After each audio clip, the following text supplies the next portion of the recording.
Hello friends,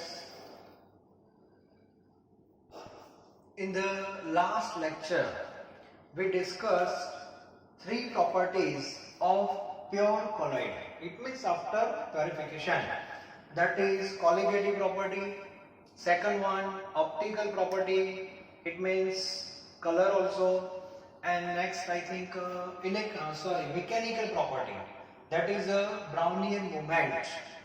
आज हम जो प्रॉपर्टी पढ़ने वाले हैं that is one of the important property of colloid and that is electrical property.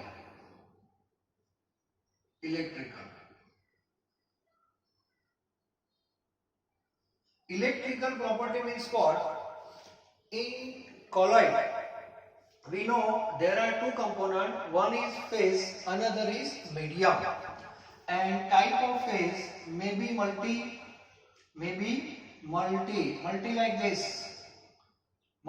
like this, okay. So normally by method whatever colloid we prepare, that is normally multi. So this is a multi-molecular colloid made up of metal, non-metal, oxide, sulfide, all these things. Okay? So these are phase and this one is medium.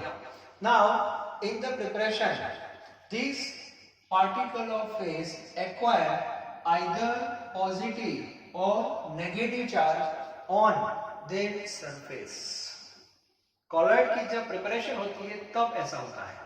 वो क्या कर रहा है कि अपने surface पे phase या तो पॉजिटिव या तो नेगेटिव चार्ज को एब्जॉर्ब कर रहा है, और उससे होता क्या है, colloid become charged either positive और नेगेटिव. सो क्वेश्चन इज ये चार्ज आया कहां से, that is important. Therefore colloid having electrical property. मतलब colloid जब बनता है मेथड से तभी उसके ऊपर चार्ज आ जाता है. जैसे हमने पेप्टाइजेशन देखा था, उसमें एग्जैक्टली हुआ क्या था, जो फेस के पार्टिकल थे मतलब पीपीटी था, उन्होंने सॉल्यूशन में से Fe3+ को एब्जॉर्ब कर लिया था. बाद में वो पीपीटी ब्रेक हो गए थे और वो Cl- था, उसको तो निकाल दिया था हमने इन प्यूरिफिकेशन. ठीक है, तो पूरी सिस्टम है उस पे जो फेज है उसके ऊपर चार्ज डेवलप होता है and that is positive charge. Okay, therefore colloid has electrical property. It means on the surface of phase either positive or negative charge present in the system, and this is beneficial for colloid. If you want to put colloid stable for a long time, then charge must be present on the surface of phase. मतलब colloid आपको long time तक stable रखना है तो phase जो है उसको charge form में लाना पड़ेगा, इधर पॉजिटिव और नेगेटिव सेम चार्ज, क्योंकि सेम चार्ज के बीच में क्या होगा, रिपल्जन होगा, और रिपल्जन जब तक होगा तब तक दो पार्टिकल कंबाइन नहीं हो सकते. It means they will remain in suspended form and that is beneficial for us. ठीक है, now question is how this charge come on the surface of phase, that is important. ये charge exactly आया कहां से. ठीक है, तो उसमें पेप्टाइजेशन में आपने देखा था, वो पता चल गया कि वो चार्ज आया कहां से, तो कहां से आया था, फ्रॉम सॉल्यूशन से आया था. मतलब फेस के पार्टिकल ने सॉल्यूशन में से आयन को क्या कर लिया था, एब्जॉर्ब कर लिया था. ओके, तो सॉल्यूशन में से आ रहा है. सेकंड जो है, हमने जो मेथड पढ़ी आपको पता होगा, ब्रेडिंग आर्क पढ़ी कि नहीं, जिसमें हमने गोल्ड पीटी के दो रोड लिए थे, यहाँ पे वो आर्क सेट किया था, यहाँ पे प्लस और माइनस, पूरा डायग्राम मैंने बताया था. और ये जो मेटल रोड है उसमें से ऐसे एटम सेपरेट होते हैं और ऐसे ग्रुप में दैट इज कॉल्ड सॉल्यूशन. और ये जो प्रोसेस होती है तब ये फेस के पार्टिकल जो है वो इलेक्ट्रॉन को कैप्चर करता है. कौन सा इलेक्ट्रॉन, फ्री इलेक्ट्रॉन. मेटल के पास भी इलेक्ट्रॉन होते ही है, दैट इज डिलोकलाइज्ड इलेक्ट्रॉन. तो ये जो पार्टिकल है फेस के पार्टिकल, ये जो इलेक्ट्रॉन है उसको कैप्चर करता है मेटल में से, और वहां पे चार्ज आता है. कौन सा चार्ज, नेगेटिव.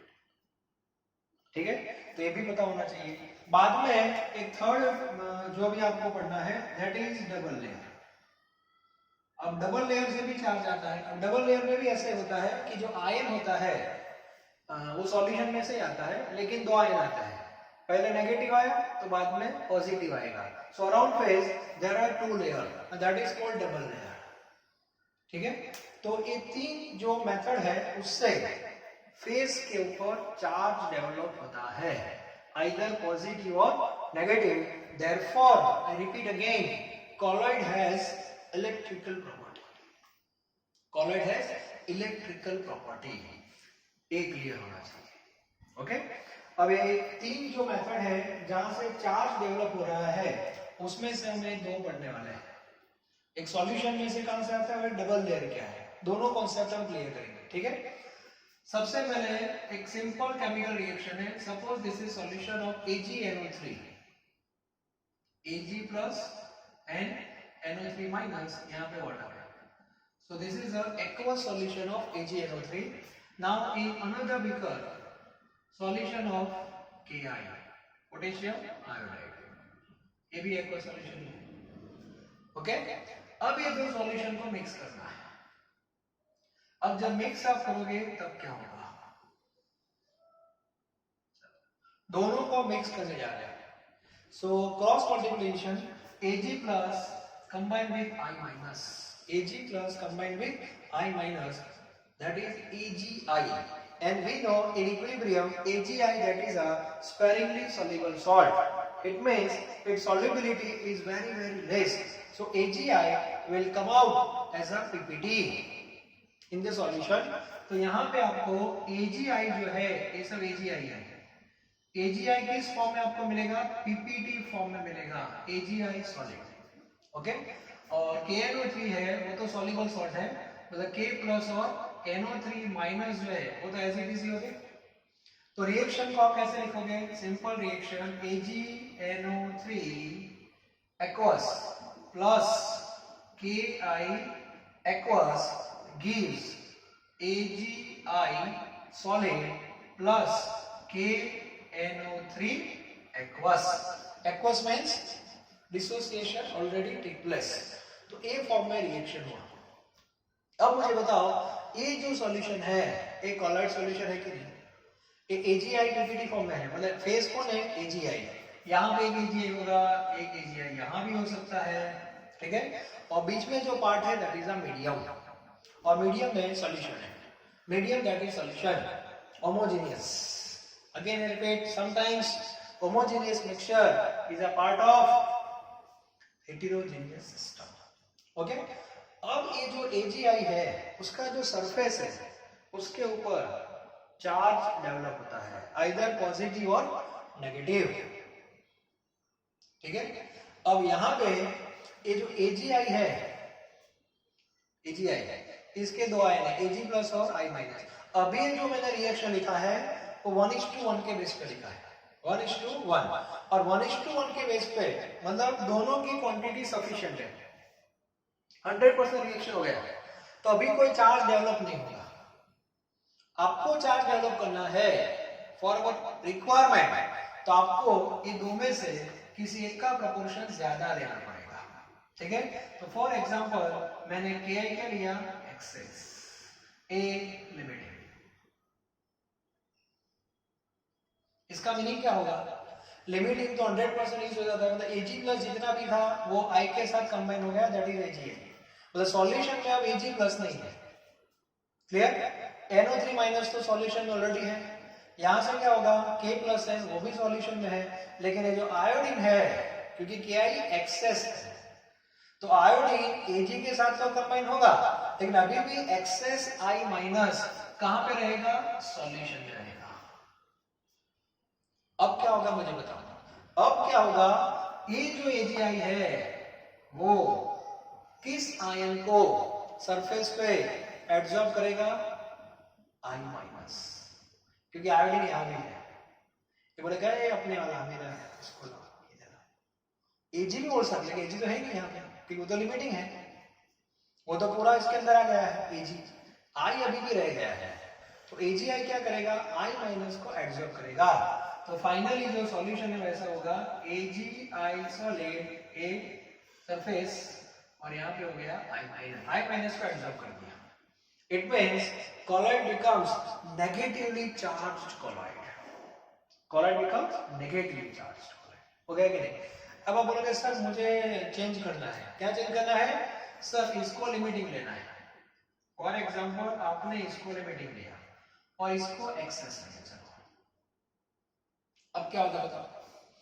अब जो लिमिटिंग है वो तो गया, तो I 100% गया, यहाँ I नहीं होगा. K प्लस तो सॉल्यूशन में ही है, NO3 माइनस भी सॉल्यूशन में है, Ag प्लस एक्सेस होगा.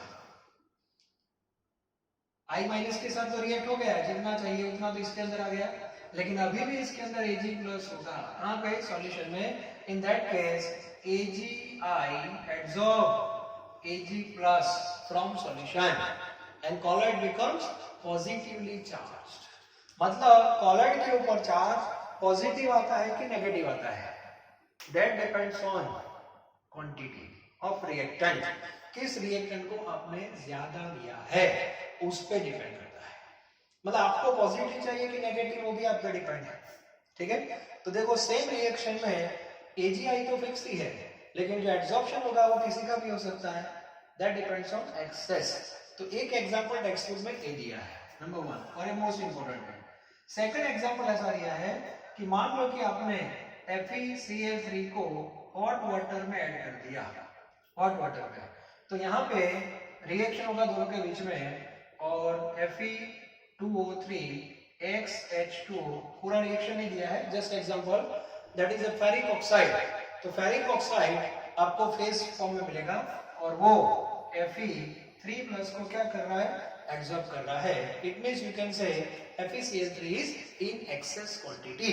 आप ऐसा बोल सकते हो. Okay.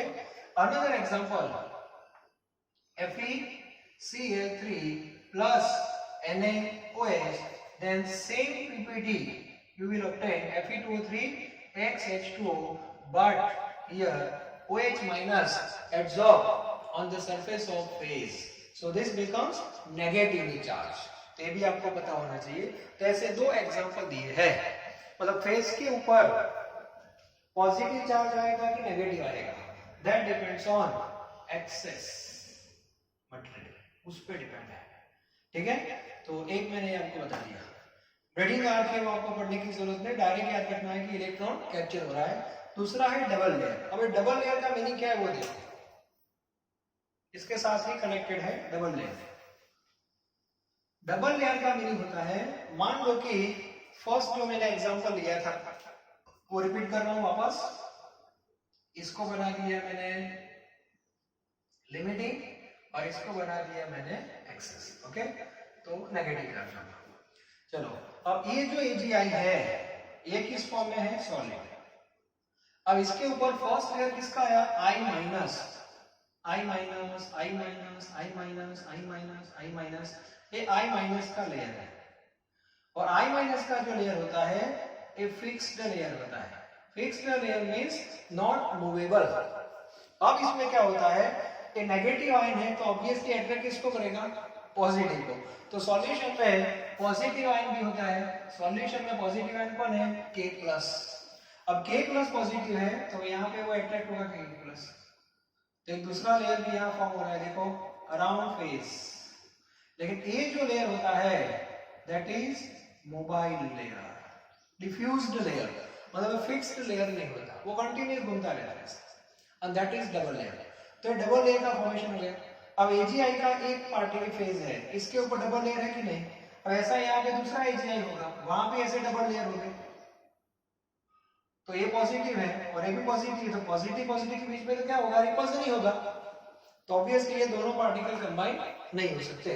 That is double layer phenomena. Okay. और डबल लेयर से क्या होता है? There are potential difference take place between these two layers like in capacitor, and this potential difference is known as zeta potential. zeta potential, तो ये भी एक word text book में दिया है, zeta potential. So you have to remember that word also. So this is the phenomena through which charge take place on the surface of face. ये clear होना चाहिए, ओके। और यदि आपने गलती से इलेक्ट्रोलाइट ज्यादा ऐड कर दिया, मान लो कि अभी चार्ज है पॉजिटिव नेगेटिव जो भी चार्ज है डबल लेयर है, और उसमें आपने इलेक्ट्रोलाइट ऐड कर दिया, सो इलेक्ट्रोलाइट ज्यादा ऐड करने से ये जो पोटेंशियल डिफरेंस है वो कम हो जाता है। और पोटेंशियल डिफरेंस जब कम हो जाता है तो दो पार्टिकल के बीच में, फेस के दो पार्टिकल के बीच में जो रिपल्सन होता है उसकी टेंडेंसी जो है, उसका मैग्नीट्यूड है वो कम हो जाता है। और मैग्नीट्यूड कम हो जाएगा तो पॉसिबिलिटी है कौन सी, कि फेस के पार्टिकल वापस attract together and form big particle and having size more than 1000 नैनोमीटर। और मोर देन 1000 होने से क्या होगा, colloid solution become unstable because suspended particle convert into suspension और आपका colloid गया इन द सेंस स्टेबल में से अनस्टेबल हो गया। तो ये भी आपको पता होना चाहिए, ठीक है। सो चार्ज कैसा है उसके बारे में मैंने डिस्कशन किया। पॉजिटिव चार्ज या नेगेटिव चार्ज कोई भी आ सकता है, दैट डिपेंड्स आवर एक्टिविटी, आप किस बेस पे वर्क कर रहे हो, okay. Whatever charge either positive हो या नेगेटिव हो, but due to that phenomena colloid has one property that is electrical property. तो colloid के पास एक प्रॉपर्टी आ गई दैट इज इलेक्ट्रिकल प्रॉपर्टी, जो सॉल्यूशन के पास नहीं है, ओके। अब आपको डिसाइड करना है कि फेस के ऊपर पॉजिटिव चार्ज है कि नेगेटिव, आपको पता नहीं है। मान लो कि किसी ने आपको अननोन सैंपल दे दिया colloid का आफ्टर प्यूरिफिकेशन, अब आपको डिसाइड करना है कि colloid के ऊपर पॉजिटिव चार्ज होगा कि नेगेटिव चार्ज होगा। तो उसके लिए एक सिंपल प्रैक्टिकल है और उसका जो इंस्ट्रूमेंट है that is electrophoresis. Electrophoresis that is one of the instrument to check whether positive charge or negative charge adsorb on the surface of face. In this instrument there is one tube like U shape, ये tube है। जो भी आपका sample है unknown, आपको पता नहीं है कि इसके ऊपर पॉजिटिव चार्ज है कि नेगेटिव, वो सैंपल, इसका सैंपल ले लो और इसको ये ट्यूब में रख दो। ये बीच में क्या है, मीडियम। अब चैप्टर कंप्लीट हो रहा है, फेस क्या है, मीडियम क्या है, पता होना चाहिए, ओके। तो अननोन सैंपल आपने ले लिया इसके अंदर, then you have to insert two electrode made up of PT, platinum, it means inert, positive and negative, anode positive, cathode negative. Now what happen, battery start कर दो। If all the particle of phase attract towards positive electrode, it means सब यहाँ पे attract हो गए ऐसे all particle, तो इसका मीनिंग क्या हुआ, वो नेगेटिव होगा चार्ज। और सारे पार्टिकल यहाँ पे अट्रैक्ट हो रहे हैं, यहाँ पे डिपॉजिट हो रहे हैं, इट मींस colloid के ऊपर चार्ज कौन सा होगा, पॉजिटिव। सिंपल एक्सपेरिमेंट है, ठीक है। So by this way we can identify positively charge colloid और negatively charge colloid। Simple experiment है। टेक्स्ट बुक में जो डायग्राम दिया है वो गलत है। क्यों गलत है, क्योंकि फेस के जो पार्टिकल दिखाए हैं उनकी साइज सेम ली है। और फर्स्ट डे मैंने आपको बता दिया था, सैंपल हो या लार्ज स्केल में क्वांटिटी हो, size of particle that is different, okay. तो ये पता होना चाहिए। और टेक्स्ट बुक में एक 2-3 लाइन ऐड की है, आपने ऑस्मोसिस पढ़ा है, और ऑस्मोसिस में आपको पता है through semi permeable membrane only particle of solvent can pass, not solute, ठीक है। तो यहाँ भी हम ऐसा सोच सकते हैं कि मान लो कि आपने यहाँ पे मेम्ब्रेन सेट किया, मेम्ब्रेन, और मेम्ब्रेन सेट करने से क्या होगा, वहां पे सॉलिड के पार्टिकल पास नहीं हुए थे, तो यहाँ पे कौन पास नहीं होगा, फेस नहीं होगा, फेस के पार्टिकल पास नहीं होंगे। अब फेस के पार्टिकल पास नहीं होंगे, आपने तो इलेक्ट्रिकल फील्ड एलो कर दिया है, बैटरी स्टार्ट की है, तो होगा क्या, तो फेस के पार्टिकल पास नहीं हो सकते। So instead of particle of face, particle of medium attract towards opposite electrode. Medium के भी पार्टिकल होते हैं, प्लस और माइनस, तो इस बेस पे हम फेस के पार्टिकल को रोक सकते हैं, okay. And such phenomena is known as electro electroosmosis, electroosmosis. तो ये टॉपिक भी इंपॉर्टेंट है। तो आज मुझे इतना ही पढ़ाना था। Now property of colloid that is totally completed. Okay, तो कॉलॉइड के 4 क्वेश्चन आपके कंप्लीट हुए।